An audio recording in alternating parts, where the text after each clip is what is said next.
Trish Exton, partner with the Calgary Zoo. And I don't want to date you, Trish, but how many years have you been here? Oh boy, 28 now. 28 years you've been here, and obviously some great memories. It's one of Calgary's favorite destinations. Last year, before you, well, into 2013, I bet you never thought you would see what would happen 1 year ago, month of June at the zoo. What were your feelings when you first heard about it coming into the office, or hearing the devastation did touch your work? Well, having been here as long as I have, Andrew, you know, we all know that we're an island between two rivers, and so we've always been prepared for flooding and always been proactive about making those kinds of plans. But last year was certainly nothing we had ever anticipated, and I was never so proud of how quickly everybody went into gear. Our teams came together. Obviously, the animals in serious situation. 160 animals moved in the dark without power. We had places for all of them to be safely, and then of course cared for after the days that followed. But where we're standing right now, Andrew, 6 feet of water. So I'm 5 feet tall. Yes. So, you know, another foot of water in this trail area here in Savannah.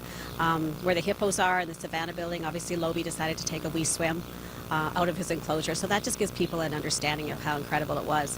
But our animal care team and our facilities folks, all of our staff, whoever had an availability that day was able to do all hands on deck and get everybody to where they needed to be. But we've made it back. A dinghy would have been getting us around 1 year ago. The animals, and again through the professionals working here at the zoo, were taken care of, and that's a real success story. The one thing I'm not sure was touched on over the past 12 months, but particularly the first several weeks following, the human aspect.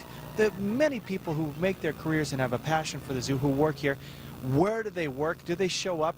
Some of the staff just had to be let go. There's no zoo to go to, so that must have been very tough to see your zoo family being torn apart for a short time. Absolutely. I mean, that was some really tough decisions that had to be made. We were closed until the end of July when we could open part of the zoo, but that was only part of the zoo. So those decisions all had to be made, and they were really tough. And it wasn't until the end of November we could open the entire island. We all had our offices in trailers in the north parking lot, but we were fine. We were able to manage from there, and it was a pretty exciting day on the 28th of November when we could open up the entire island. And we're still making our way back. I mean, we have the island back for everybody. It looks wonderful. The gardens look spectacular, a lot of new animals. But you know, we still have a tough year ahead of us here. We are very reliant on attendance.